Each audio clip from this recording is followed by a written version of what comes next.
Mi papá era mi amigo de hace muchos años, básicamente. Mi papá, un hombre lleno de ideas, de proyectos y de ilusiones, de luchas constantes y permanentes. Era un hombre sensible, era un hombre íntegro, era un hombre respetuoso de la naturaleza, de las personas, que creía en la justicia social. Bueno, realmente mi papá era un visionario, o sea, una persona que sin darnos cuenta en cada momento, en cada actuar estaba enseñando algo, enseñándonos algo. Y fue él, ¿no? El mayor soñador que yo conocí.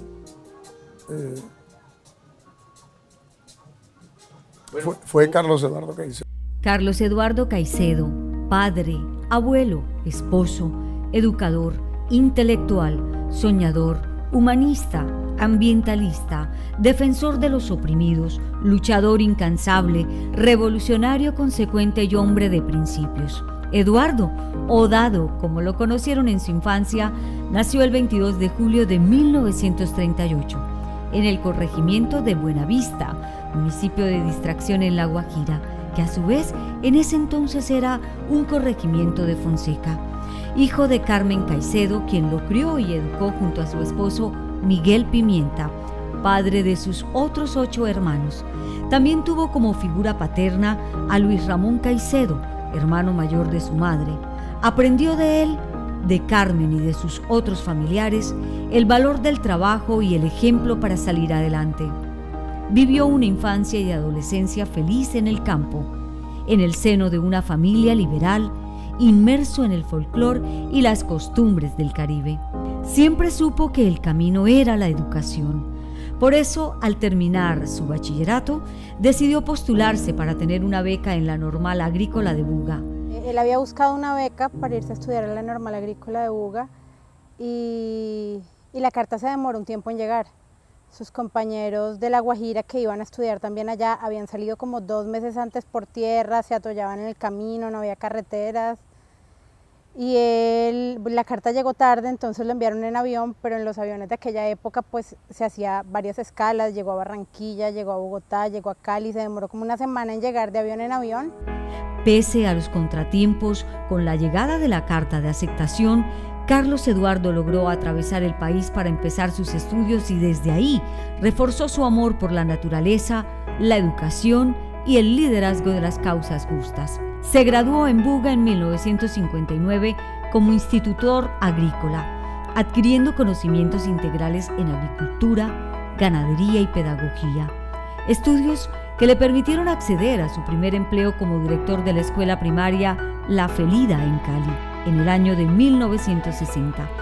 En los años siguientes, realizó diversos estudios en Sociología en la Universidad Cooperativa de Colombia, Economía Agraria en la Universidad Inca e Idiomas en la Universidad Libre, junto con una especialización en evaluación y elaboración de proyectos de desarrollo social a través del convenio de la Organización de Estados Americanos, OEA, el Instituto Interamericano de Ciencias Agrícolas, la Universidad Nacional y el Instituto Colombiano de la Reforma Agraria, INCORA. También cursó otros estudios complementarios en calidad, seguridad industrial, transporte, metodología de evaluación del aprendizaje, agricultura y ganadería, administración y gerencia. Fue miembro de la Academia Colombiana de Educación, asesor de tesis de grado universitarias, autor de proyectos en materia educativa y empresarial y coautor de diversas publicaciones. Era un hombre con una capacidad intelectual impresionante. Era un maestro para todo, para las ideologías, para la formación política, era un maestro para el aprendizaje, ¿sí? Pero era también un maestro para la música, para enseñarnos, lidió para enseñarnos guitarra. A mí, por ejemplo, fracasó con eso hasta que decidió que yo cantara. Y era un maestro para la ecología, para la botánica, para los animales. Todo el tiempo con él era un proceso de aprendizaje, pero dinámico, chévere. La verdad, a mí me gustaba mucho escucharlo y preguntarle, y él le encantaba responder y responder. Pero sí, él estaba permanentemente enseñando, ¿no? Él siempre estaba como en ese plan de enseñarnos, también de transmitirnos su conexión con diversos temas. El proceso de, digamos, la enseñanza lo iba haciendo como en la plática, con las salidas que hacíamos de paseos, en viajes, siempre estaba pendiente de contarnos qué aves había por ahí, qué especies naturales, qué árboles, ¿no? La relación pues, del agua con la naturaleza, de la gente con el agua, con la biodiversidad. Nos quiso enseñar también su afición por la fotografía, era un fotógrafo aficionado, tenía un cuarto de revelado de fotos. Yo lo ayudé en algún tiempo pues, a esa labor de revelar, de enrollar. También quiso enseñarnos la guitarra, la verdad, nos regaló guitarras, creo que a varios de nosotros. Algunos no le aprendimos a fondo esto, tal vez sí el interés por el canto, por la música vallenata. Gracias a su entrega como profesional en 1962, pasó a trabajar con el Ministerio de Agricultura a través del ICA en Riohacha y consecutivamente entre 1963 y 1971 con el INCORA en Bogotá. Durante esta época realizó diversos viajes de trabajo por todos los rincones de Colombia para capacitar a los campesinos y ejecutar proyectos de desarrollo social y agropecuario. De forma particular, durante este periodo actuó como jefe de zona del proyecto lechero sede Pibijay y como director encargado del proyecto Magdalena II, sede Aracataca, en donde conoció a la señora Dora Omar Corro, madre de dos de sus hijos, Carlos Eduardo Caicedo Omar y Carmen Patricia Caicedo Omar. Es también durante su época de trabajo en el INCORA cuando conoció a la señora Aura Delgado Gómez, madre de sus hijos gemelos Ricardo Caicedo Delgado y Luis Eduardo Caicedo Delgado. Trabajaba en el INCORA y había estado por distintas partes del país y del Caribe, pero un tiempo que lo trasladaron a Aracataca, que en ese momento era como la sede del INCORA para la subregión tanto norte como centro. Nos contaba que andaba en una moto, tuvo un accidente. Allí conoció a mi mamá, ¿no? Mi mamá trabajaba allí en servicios generales, era la que hacía los aseos y fueron teniendo como una relación de amistad y luego una amistad más profunda hasta que se convirtió ya en una relación de pareja. Posteriormente, en 1972, Carlos trabajó como docente en educación agropecuaria en el Instituto Nacional de Educación Media, INEN de Cartagena, y en 1973 retornó a Bogotá como gerente administrativo y técnico de Superflores, empresa que exportaba flores cultivadas en Cajicá, Cundinamarca. Entre 1974 y 1991 trabajó en el Ministerio de Educación, ocupando diversos cargos. Como profesional universitario grado 6 en los centros experimentales piloto, lideró el Programa Nacional de Alfabetización al Adulto Mayor Camina para erradicar el analfabetismo en Colombia. Fue jefe de la Oficina de Relaciones Internacionales, donde hizo parte de la Junta Directiva de ICETEX, cargo al cual renunció por sus principios éticos y morales al ver que las becas se otorgaban a dedo y no por mérito. Fue asesor del ministro de Educación Nacional, Carlos Albán Holguín, y asesor en el PNR en Presidencia de la República durante el gobierno de Virgilio Barco. Parte de este periodo de su vida, en la década de los 70, Carlos llevó a vivir con él a Bogotá a Carlos Eduardo y Patricia, junto a sus otros dos hijos, Luis Eduardo y Ricardo. Recuerdo que estábamos viviendo los cuatro en una casa con él, con la esposa que él tenía en ese momento, se llamaba Gladys. Estuvimos viviendo varios meses. Mi papá allí pues nos tuvo en su casa. Cogimos piojos para esa época y nos calvearon a todos. Esa es una anécdota que yo creo para los cuatro es inolvidable porque vemos las fotos ahora y entonces se decía que estábamos como en un campo de concentración. Periodo en el cual fundamentó y cultivó en ellos una educación basada en principios de equidad, justicia y luchas por un mejor país. Una ideología de izquierda, con hechos anecdóticos como llevarlos consigo a las marchas del 1 de mayo. Y empieza a criarnos prácticamente como padre soltero, ¿no? Y en ese tiempo mi papá estaba sindicalizado, ya trabajaba en el Ministerio de Educación y era simpatizante en algunos momentos y luego militante en otros del Partido Comunista y de otras organizaciones mucho más amplias que había, más gremiales. Entonces, claro, los 1 de mayo eran absolutamente importantes, ¿sí? Era religiosa la asistencia y la preparación para ello, las pancartas. Yo varias veces estuve en el ministerio con los compañeros de él, pues yo ahí sentada en una esquina, pues estaba muy chiquita viéndolos organizar sus pancartas, sus banderas, discutir lo que iban a leer allá en las tarimas cuando luego terminaran las marchas. Entonces, claro, nosotros íbamos con él y ahí nos explicaba el porqué. ¿Sí? ¿Qué significaba la clase obrera?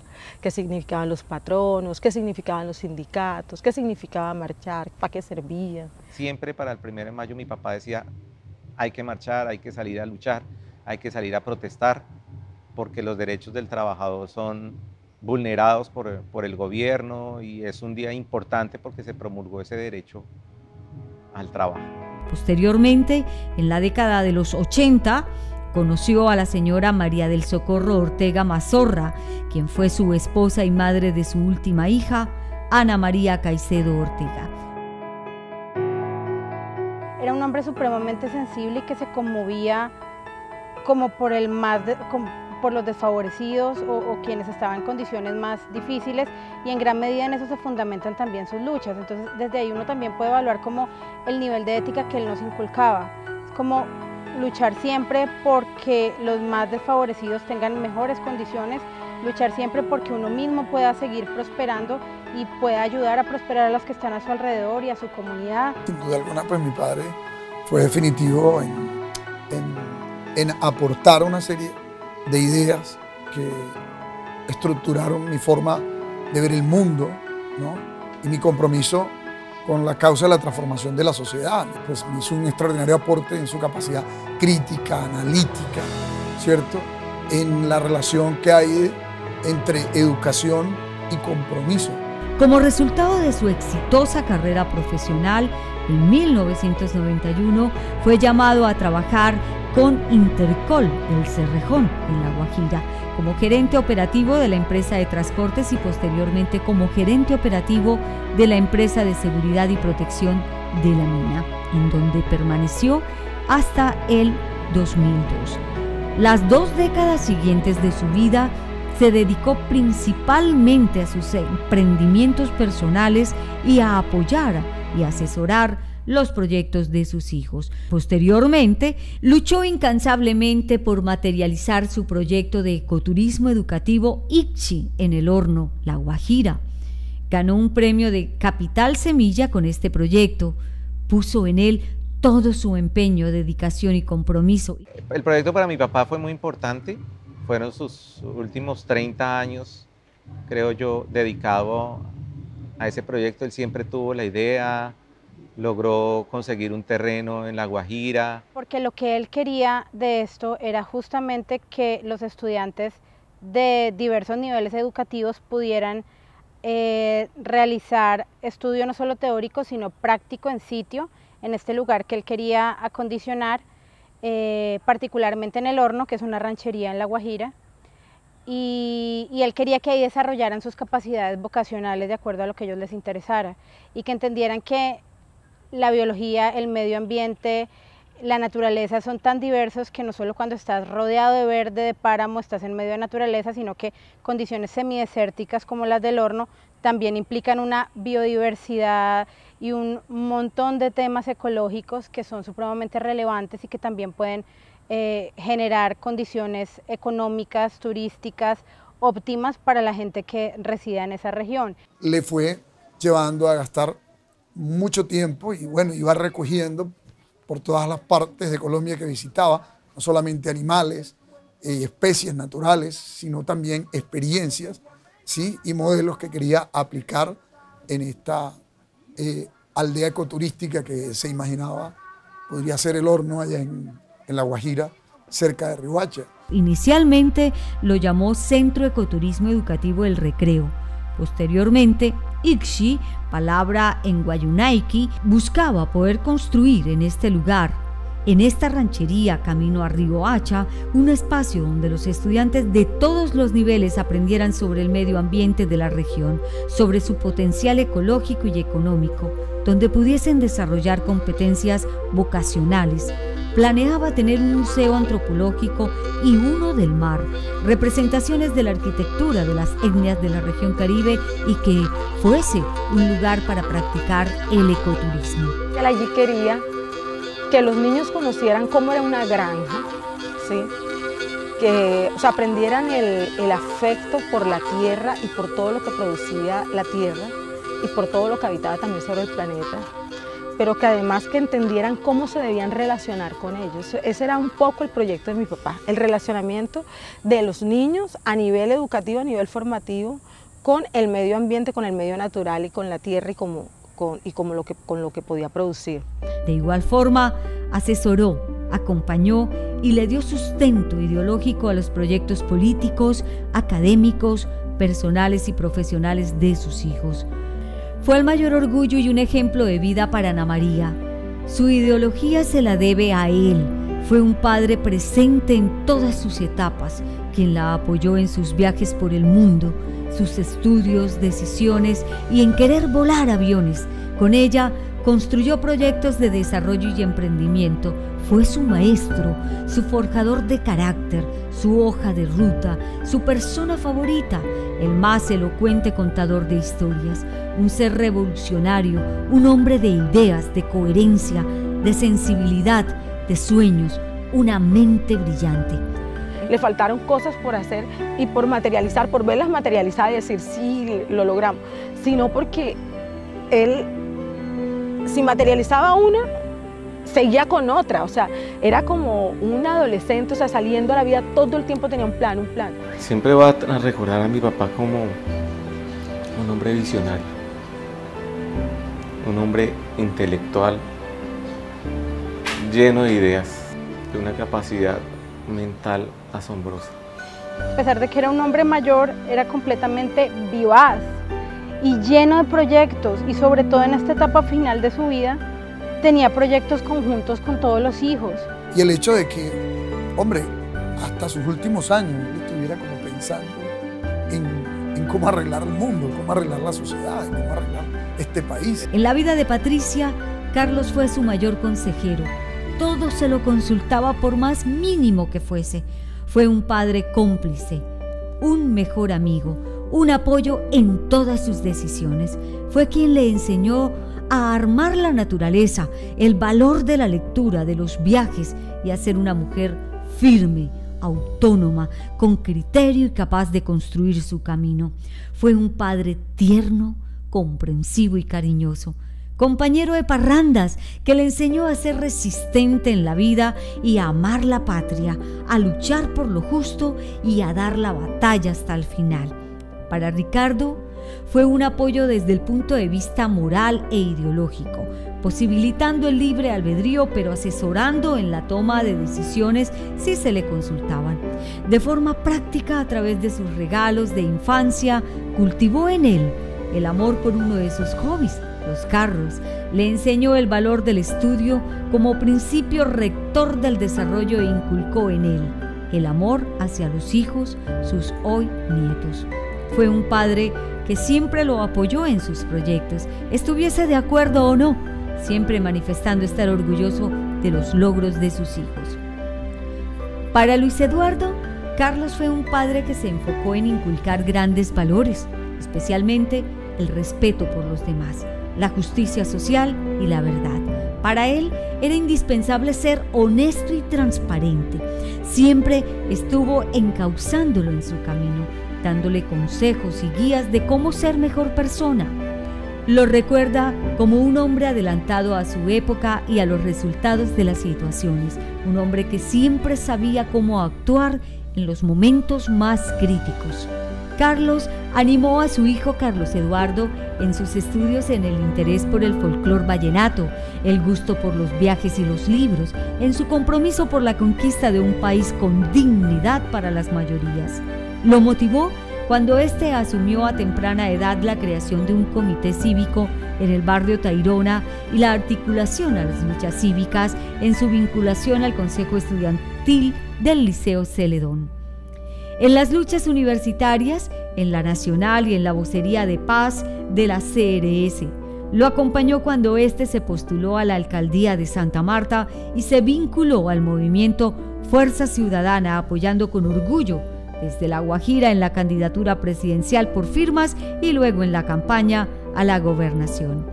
Fue siempre un compañero fiel de todas las luchas del movimiento, asesor constante de su hijo Carlos Eduardo como líder natural del movimiento, crítico permanente del establecimiento, el centralismo y las élites. Yo creo que él no solamente se sentía identificado con nuestra apuesta político-electoral, ¿cierto?, sino también con la visión de desarrollo que yo tenía, que pues la pude compartir en distintos espacios en los momentos que pudimos conversar en ese último periodo con él.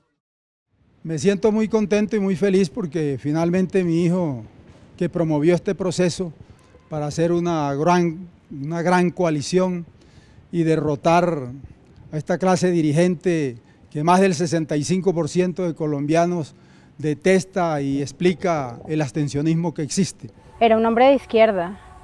Era un hombre de izquierda que exploró diferentes facciones a lo largo de su vida, pero que su eje central fue la izquierda.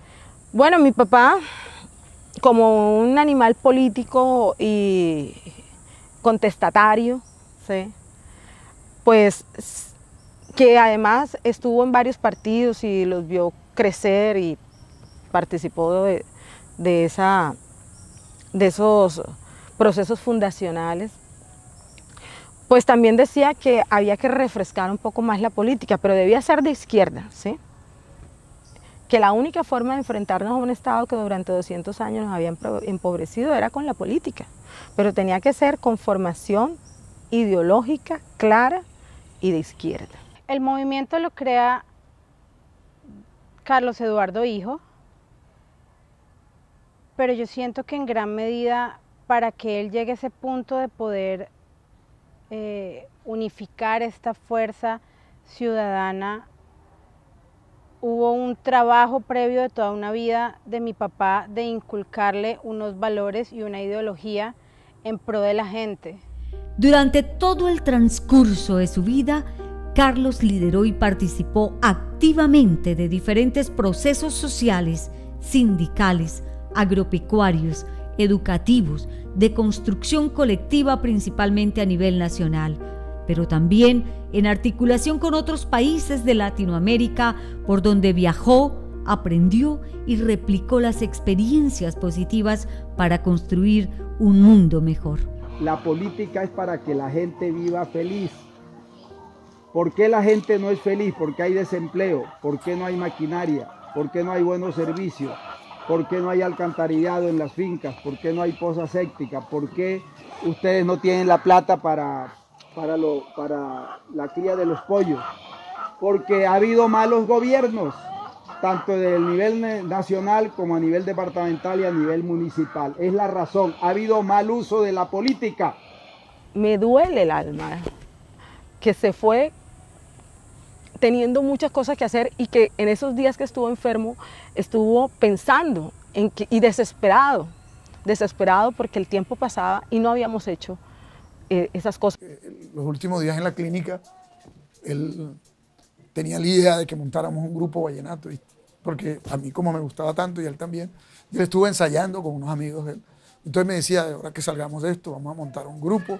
Yo le decía, listo, inclusive ya Charles me pidió una caja nueva para el grupo y ya se la tenía apartada precisamente para que pudiéramos crear el grupo musical. Íbamos a desarrollar proyectos que teníamos juntos y se murió. De alguna forma quedé en un limbo y para mí eso ha sido absolutamente brutal. Luchó y luchó tanto en su vida que hasta a la hora de su muerte estaba luchando. Lo voy a recordar siempre con un amor infinito, como el mayor pilar de mi vida, como la mayor luz. Lo recuerdo con un amor inmenso y también con la gran falta que nos hace.